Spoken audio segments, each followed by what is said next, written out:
राधे राधे दोस्तों, आइए आज सुनते हैं बृहस्पतिवार व्रत कथा और उसकी विधि। इस दिन बृहस्पतिश्वर महादेव जी की पूजा होती है। दिन में एक समय ही भोजन करें, पीले वस्त्र धारण करें, पीले पुष्पों को धारण करें।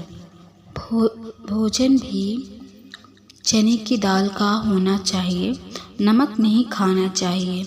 पीले रंग का फूल, चने की दाल, पीले कपड़े तथा पीले चंदन से पूजा करनी चाहिए। पूजन के पश्चात कथा सुननी चाहिए। इस व्रत के करने से बृहस्पति जी अति प्रसन्न होते हैं तथा धन और विद्या का लाभ होता है। स्त्रियों के लिए यह व्रत अति आवश्यक है। बस व्रत में केले का पूजन होता है। कथा। किसी गांव में एक साहूकार रहता था, जिसके घर में धन, वस्त्र और धन किसी की कोई कमी नहीं थी।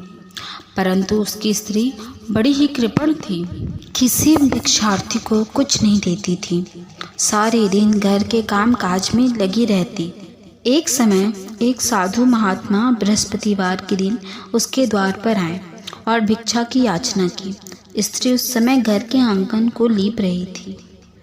इस कारण साधु महाराज से कहने लगी कि महाराज, आप इस समय तो मैं घर लीप रही हूँ, आपको कुछ नहीं दे सकती, फिर किसी अवकाश समय आना। साधु महात्मा खाली हाथ चले गए। कुछ दिन पश्चात वही साधु महाराज आए। उसी तरह भिक्षा मांगी। साहूकारनी उस समय लड़के को खिला रही थी। कहने लगी, महाराज, मैं क्या करूं? अवकाश नहीं है, इसलिए आपको भिक्षा नहीं दे सकती। तीसरी बार महात्मा आए तो उसने उन्हें उसी तरह से टालना चाहा, परंतु महात्मा जी कहने लगे कि यदि तुमको बिल्कुल ही अवकाश हो जाए तो मुझको भिक्षा दोगी? साहूकारनी कहने लगी कि हाँ महाराज, यदि ऐसा हो जाए तो आपकी बड़ी कृपा होगी। साधु महात्मा जी कहने लगे कि अच्छा, मैं एक उपाय बताता हूँ। तुम बृहस्पतिवार को दिन चढ़ने पर उठा और सारे घर में झाड़ू लगाकर कूड़ा एक कोने में जमा करके रख दो। घर में चौका इत्यादि मत लगाओ। फिर स्नान आदि करके घर वालों से कह दो कि हजामत अवश्य बनवाएं। रसोई बनाकर चूल्हे के पीछे रखा करो, सामने नहीं। सायंकाल को अंधेरा होने के बाद दीपक जलाओ तथा बृहस्पतिवार को पीले वस्त्र मत धारण करो, न पीले रंग की चीज़ों का भोजन ग्रहण करो। यदि ऐसा करोगी तो तुमको घर का कोई काम नहीं करना पड़ेगा। साहूकारनी ने ऐसा ही किया। बृहस्पतिवार को दिन चढ़े उठी, झाड़ू लगाकर कूड़े को घर में जमा कर दिया। पुरुषों ने हजामत बनवाई, भोजन बनाकर चूल्हे के पीछे रखा। वह सब बृहस्पतिवारों को ऐसा ही करती रही। अब कुछ काल बाद उसके घर में खाने को दाना न रहा। थोड़े दिनों में महात्मा फिर आए, भिक्षा मांगी, परंतु सेठानी ने कहा, महाराज, मेरे घर में खाने को अन्न नहीं है, आपको क्या दे सकती हूँ? तब महात्मा ने कहा कि जब तुम्हारे पास सब कुछ था तब भी तुम कुछ नहीं देती थी, अब पूरा अवकाश है तब भी कुछ नहीं दे रही हो। तुम क्या चाहती हो वह कहो। तब सेठानी ने हाथ जोड़कर प्रार्थना की, महाराज, अब कोई ऐसा उपाय बताओ कि मेरे पहले जैसा धन धान्य हो जाए। अब मैं प्रतिज्ञा करती हूँ कि आप जैसा कहेंगे वैसा ही करूँगी। तब महात्मा जी ने कहा, बृहस्पतिवार को प्रातःकाल उठकर स्नान आदि से निवृत्त होकर घर को गौ के गोबर से लीपो तथा घर के पुरुष हजामत न बनवाएं। भूखों को अन्न जल देती रहा करो। ठीक सायंकाल दीपक जलाओ। यदि ऐसा करोगी तो तुम्हारी सब मनोकामनाएं भगवान बृहस्पति जी की कृपा से पूर्ण होगी। सेठानी ने ऐसा ही किया और उसके घर में धन धान्य वैसा ही हो गया जैसा कि पहले था। इस प्रकार भगवान बृहस्पति जी की कृपा से अनेक प्रकार के सुख भोग कर दीर्घ काल तक जीवित रही। दूसरी कथा। एक दिन इंद्र बड़े अहंकार से अपने सिंहासन पर बैठे थे और बहुत से देवता, ऋषि, गंधर्व, किन्नर आदि सभा में उपस्थित थे। जिस समय बृहस्पति जी वहां पर आए तो सबके सब उनके सम्मान के लिए खड़े हो गए, परंतु इंद्र गर्व के मारे खड़ा न हुआ, यद्यपि वह सदैव उनका आदर किया करता था। बृहस्पति जी अपना अनादर समझते हुए वहां से उठकर चले गए। तब इंद्र को बड़ा शोक हुआ कि देखो, मैंने गुरु जी का अनादर कर दिया, मुझसे बड़ी भारी भूल हो गई। गुरु जी के आशीर्वाद से ही मुझको यह वैभव मिला है। उनके क्रोध से सब नष्ट हो जाएगा, इसलिए उनके पास जाकर उनसे क्षमा मांगनी चाहिए, जिससे उनका क्रोध शांत हो जाए और मेरा कल्याण हो।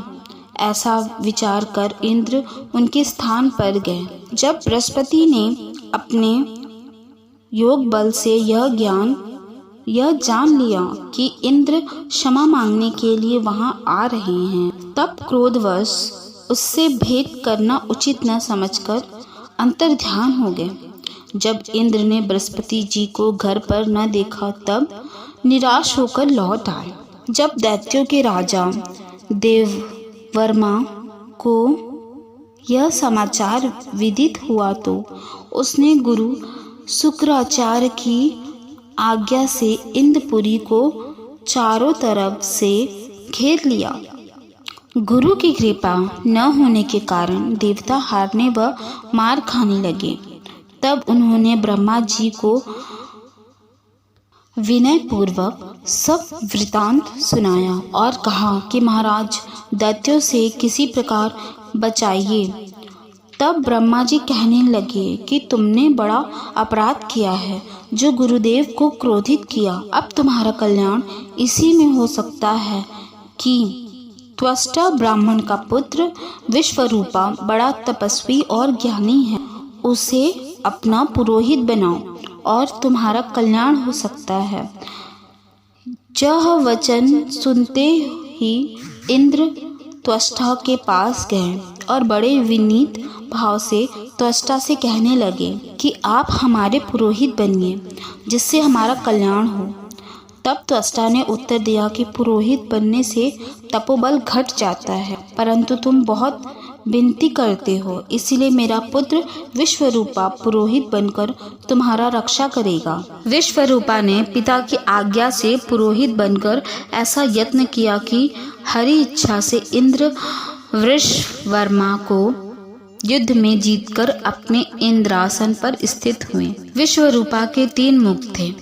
एक मुख से वह सोमपल्ली लता का रस निकाल पीते थे, दूसरे मुख से वह मदिरा पीते और तीसरे मुख से अन्नादि भोजन करते। इंद्र ने कुछ दिनों उपरांत कहा कि मैं आपकी कृपा से यज्ञ करना चाहता हूँ। जब विश्वकर्मा की आज्ञा अनुसार यज्ञ प्रारंभ हो गया, तब एक दैत्य ने विश्वकर्मा से कहा कि तुम्हारी माता दैत्य की कन्या है, इस कारण हमारे कल्याण की निमित्त एक आहुति दैत्यों के नाम पर भी दे दीजिए तो अति उत्तम हो।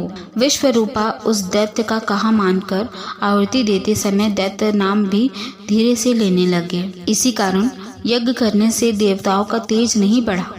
इंद्र ने यह वृतांत जानते ही क्रोधित होकर विश्वरूपा के 3 सिर काट डाले।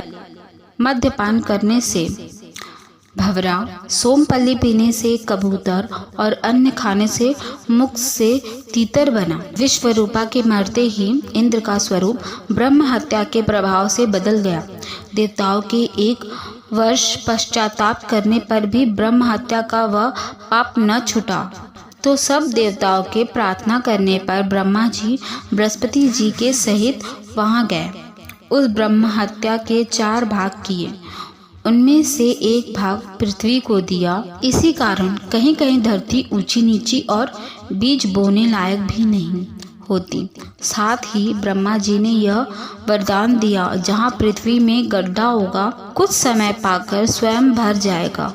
दूसरा वृक्षों को दिया, जिससे उनमें गोद बनकर बहता है। इस कारण गूगल के अतिरिक्त सब गोंद अशुद्ध समझे जाते हैं। वृक्षों को यह वरदान दिया कि ऊपर से सूख जाने पर जड़ फिर से फूट जाती है। तीसरा भाग स्त्रियों को दिया। इसी कारण स्त्रियां हर महीने रजस्वला होकर पहले दिन चंडालिनी, दूसरे दिन ब्रह्मघातिनी, तीसरे दिन धोबिन के समान रहकर चौथे दिन शुद्ध होती हैं और संतान प्राप्ति का उनको वरदान दिया। चौथा भाग जल को दिया, जिससे फेन और सिवाल आदि जल के ऊपर आ जाते हैं। जल को यह वरदान मिला कि जिस चीज में डाला जाएगा वह बोझ में बढ़ जाएगी। इस प्रकार इंद्र को ब्रह्म हत्या के पाप से मुक्त किया। जो मनुष्य इस कथा को पढ़ता या सुनता है उसके सब पाप बृहस्पति जी महाराज की कृपा से नष्ट होते हैं।